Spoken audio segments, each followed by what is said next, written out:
On assimile souvent les champignons aux plantes, mais la réalité c'est que c'est tout le contraire.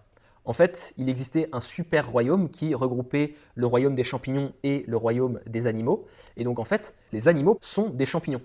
Ce sont des champignons qu'on va pouvoir qualifier de invaginés. Donc je vous disais tout à l'heure que les champignons en fait sécrétaient des enzymes dans leur milieu extérieur et récupéraient les nutriments. Et bien finalement, les animaux, ce sont des champignons qui ont fait un espèce de sac et qui, à l'intérieur de ce sac, vont sécréter des enzymes et récupérer les nutriments.